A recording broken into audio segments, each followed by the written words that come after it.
Olá pessoal, tudo bem com vocês? Comigo tudo ótimo. Nós vamos começar o nosso especial. Especial não, porque a gente não é de especial, a gente é de espacial. Por quê? Porque ser especial é fácil. Eu quero ver você ser espacial. Aí sim você vai falar comigo. Então, brincadeiras à parte, o espacial de hoje é o espacial Érico Veríssimo. Sim, o Érico Veríssimo não escreveu, minha frente tá comprida.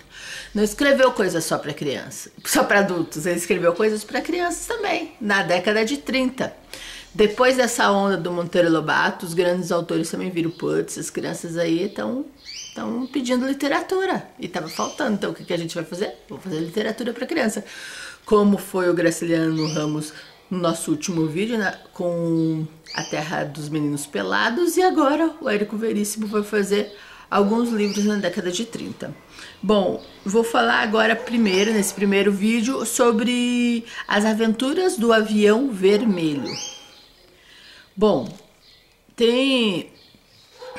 sempre vamos fazer, nosso diferencial nesse canal é fazer esse recorte crítico. Então, pensa que não existia gordofobia, nada dessas coisas naquela época. Então, era usado mesmo o gordo com um tom pejorativo, e nesse livro tem esse tom, né? Bom, o que acontece? Esse livro trata sobre a expectativa dos pais. O Fernando, que é o menino das aventuras do avião vermelho, ele é um menino que maltratava os animais, brigão, arranhava a cozinheira, botava a língua para os mais velhos. Então você já vê que tem muitas qualidades ruins desse menino. E o livro é meio que para o que trabalha com um pouco de educação, né? A literatura, tinha algumas literaturas que faziam isso, né? Como a literatura partiu diretamente para a educação, para servir a educação lá no início, como eu sempre falo, agora até se distanciar da educação assim.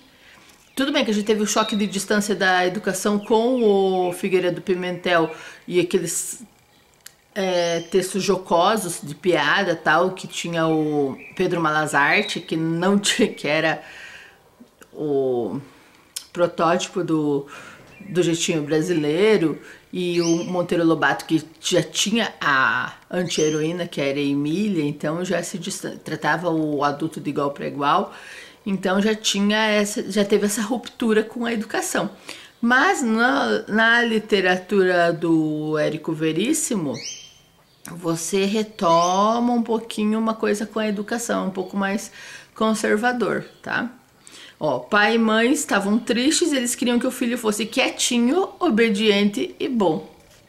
Então as expectativas do adulto sobre a criança. O pai pergunta a Fernando: meu filho, por que é que tu és tão travesso, brigão e malcriado? Ué, por que será? Mas então, porque não são só certas rebeldias saudáveis, eles maltratam animais, gente. Daí isso pega pesado pra mim. Eu sei que a minha chata que protege os animais é a que eu mais gosto, assim. Porque todo mundo tem a sua chatice, assim, de alguma coisa politicamente correta. E comigo, os animais, assim, toca profundo. Porque essa coisa do gordo, gente, eu sempre fui sempre fui não, porque quando eu era criança eu era mais magra, mas eu sempre fui uma gordinha empoderada. Tô gordinha, vou de biquíni pra praia, se quiser tampe o olho e não veja. É assim que eu acho, assim, porque os corpos, você tem que estar feliz com o seu corpo, não que você tenha que estar feliz com o seu corpo, você pode almejar alguma coisa, alguma mudança pro seu corpo, mas enquanto você tá nele, você, de graça, nossa, seja feliz com o seu corpo, porque quando você passar por algum problema e você vê que daí sim você vai ter limitação. Por exemplo, eu que tive um descolamento de retina e que fiquei com a minha visão direita prejudicada, aí você vai ver o que é mesmo uma falta de um corpo que tem que se encaixar, que não é perfeito. Sim, você é gordinho e teu corpo é perfeito, sim. é perfeito, tá? Então, e gordo não é xingamento. Gordo é constatação, sim, sim, somos gordos, o Brasil é um país de gordo. Agora, não, por exemplo, tô entrando numa dieta, não é nem dieta, é reeducação alimentar, por quê? Porque vou fazer 40 anos, gente, vou fazer 40 anos, meu joelho, ó, tá doendo por causa do sobrepeso, então, por causa da saúde, não por causa do estético, porque eu até acho mais bonitinho o gordinho, pra ser sincera. Mas vamos lá. Fernando respondeu, porque sou valente. Então essa confusão da criança de achar que ser brigão, que ser travesso, mal criado é ser valente. Não, gente, não é isso. E até hoje ainda tem algumas crianças que confundem isso de valentia com bater nos outros. Não tem nada a ver, gente. Rosnou como um leão. O pai, sem saber o que fazer, propôs uma troca. Se Fernando se comportasse bem, lhe traria um livro de histórias. Então, essa coisa da troca, como que fala? De trocar com o filho. Ah, você fica quietinho, eu te dou isso. Você faz não sei o que lá, eu te dou isso, eu te dou isso, eu te dou isso. Sabe? Então, vai buscando meio que um interesse, né? Pela troca, assim, você vai... Uma troca de favores, você vai embutindo na cabeça da criança. Não porque ela acha que tá certo, mas por uma troca. Fernando prometeu ficar quietinho, Fernando se comportou. De tarde ganhou o livro. Foi para cima da cama, deitou-se de barriga para baixo, ficou os cotovelos no colchão, segurou as bochechas com as mãos e começou a ver as figuras coloridas. Eram histórias muito bonitas. Um aviador valente, o Capitão Tormenta, entrava em seu avião vermelho e voava para as nuvens.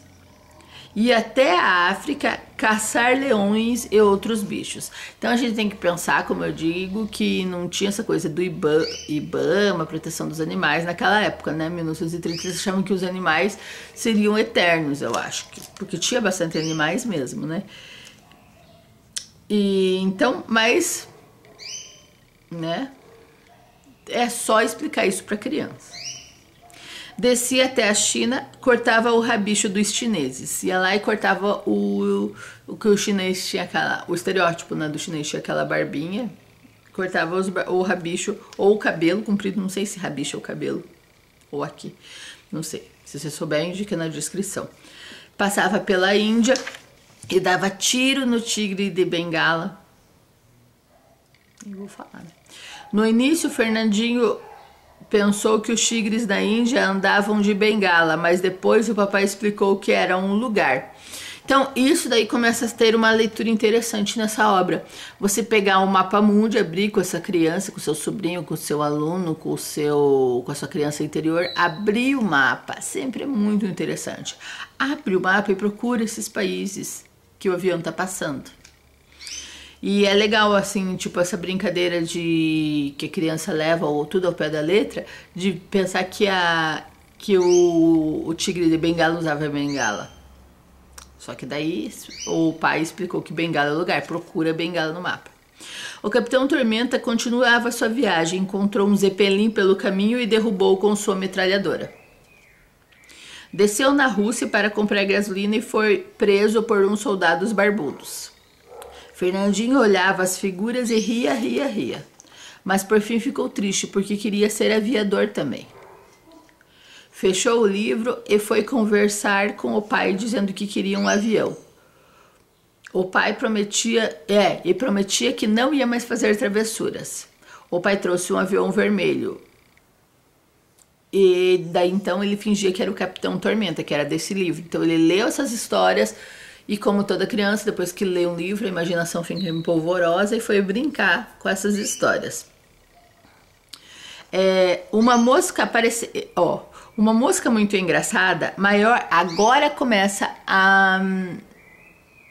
como é que eu posso? O pulo do gato. Porque você vai vendo assim, quando você lê muitos livros, você vai vendo assim que história, tudo bem. Mas o pulo do gato dá os escritores assim, geniais dão, sempre. Alguma hora vai dar. Ó, uma mosca muito engraçada. Pensa, você tá tomando teu cafezinho, daí aparece uma mosca muito engraçada. Maior que as outras, Vendo que não tinha ninguém na sala, a não ser nosso amigo, gordo e brigão, que é o Fernandinho, ela falou com a voz fina: Capitão Tormenta, por que o senhor não vai fazer uma viagem com o seu avião vermelho? Então você pensa que a imaginação da criança é maravilhosa. A mosquinha falou isso, tá? Por que você não vai fazer uma viagem com o seu avião vermelho? A mosca era instruída e corrigiu o Fernandinho quando ele disse não cabo no avião. Então é não caibo, né? Então já tem essa coisa da educação, né? De falar corretamente e tal. Como eu digo, assim, é um pouco mais conservador. A mosca falou: se o senhor é inteligente... Ah, com a voz fininha. Se o senhor é inteligente, por que não descobre uma coisa que faça a gente ficar bem pequeno? Então imagina, a mosquinha desafiou ele. Quando o Fernandinho foi falar de novo com a mosca, ela tinha se afogado no leite. Então ele estava tomando leite, recapitulando a cena, porque eu gosto que vocês façam esse exercício de imaginação. Ela estava tomando leite quando ouviu a mosquinha maior que as outras falando, por que ele não viajava com o avião vermelho, e quando ele foi responder, ela se afogou no leite. O pai de então a heroína não, aqui ia dar a maga, assim, aqui ia dar como seria, assim, o futuro, uma companheira pro Fernandinho, morre afogada. Você fala, putz, eu achei que ela ia viajar com esse Fernandinho. Então, já é uma quebra, sabe? Já é uma virada. O pai de Fernandinho era engenheiro, tinha um escritório com réguas, compassos e máquinas. Então, daí você começa a ver o que é engenheiro, qual é a profissão de engenheiro, o que o engenheiro faz. Fernandinho gostava muito de olhar no mapa mundi. Fernandinho apontou para a lupa e perguntou o que era. O pai explicou, disse que servia para aumentar as coisas. Fernandinho apontou. E aquela outra lente? Aquela, ao invés de aumentar, diminui as coisas. Fernandinho pediu para ver, apontou para o lápis que ficou do tamanho de um alfinete. Fernandinho foi dormir contente com uma ideia que teve. Quando todos estavam dormindo, o novo valente Capitão Tormenta pegou a lente que fazia as coisas ficarem menores e colocou em cima dele. Nisso, na imaginação... Ah, não, só pegou a lente, gente. Tô aqui já contando, dando spoiler. Fernando começou a se preparar para a viagem. Botou na sua mala roupa grossa e fina, agarrou o espingarda, a espoleta de espoleta e de rolha. Então é tudo brincadeira, né, gente? Vocês já estão vendo que não é arma de verdade. Colocou o chapéu de explorador, um pote de geleia, biscoitos e um cacho de bananas. Companheiros, porque pode encontrar índios malvados. Gente, aí também tem na época assim muito essa visão assim dos índios malvados e os brancos bonzinhos. Não, né, gente? Se a gente pôr na balança quem é mal, é o branco, né? Tudo bem que cada um tem a sua visão, assim, tipo, eu vou proteger o meu, você vai proteger o teu. Mas a destruição, assim, dos indígenas é gritante hoje, ainda mais nesse ano aí que tá essa briga com essas reservas. Você vê que isso não mudou nada, assim, os indígenas estão muito se matando porque não vem mais saída. Então é muito grave isso, sabe? Então é bom você falar isso, essa visão dos índios malvados para a visão de hoje em dia, que a gente sabe do valor do índio. Levou o urso ruivo e um boneco preto de louça que se chamava Chocolate. Ali, essa parte é legal, porque o boneco preto de louça que se chamava Chocolate, ele é o mais querido dele. Então, bem legal essa coisa, assim, se tratando de raça, né? Racismo. Juntou tudo no chão e foi abrir a janela. Colocou a lente de diminuir na ponta da mesa e deixou todas as coisas que levaria embaixo do vidro mágico.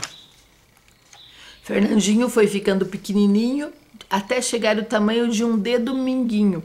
Isso eu achei legal porque daí ele dá a noção da criança a imaginar. Então a criança ficou do tamanho do dedo mindinho. Tem um parâmetro. Entraram todos no avião.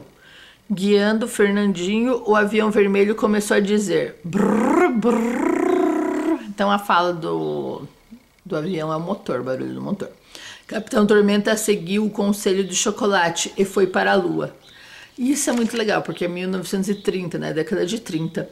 Então, a imagem, como que era a viagem à Lua, pairava no ar. Tanto que o Lobato fez também viagem ao céu. E também foi para fora do planeta Terra, como que imaginavam extraterrestres. E aqui o Érico Veríssimo também não deixou para trás. Vamos ver. Tudo lá era de gelo. Os homens tinham pernas de sapo e olhos de mosca. Então pensa que a lua era inteira de gelo, com homens que tinham pernas de sapo, então pulavam muito alto, e olhos de mosca.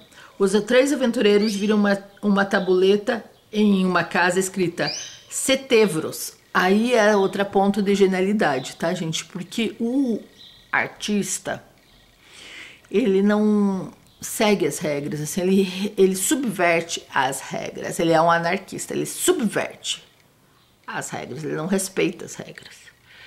E claro, gente, que tem que ter Apolo e Dionísio, porque o Apolo, ele tem um ritmo, né? Tem que ter o porquê, porque para você subverter uma regra, a pessoa tem que conhecer a regra para entender que você subverteu a regra.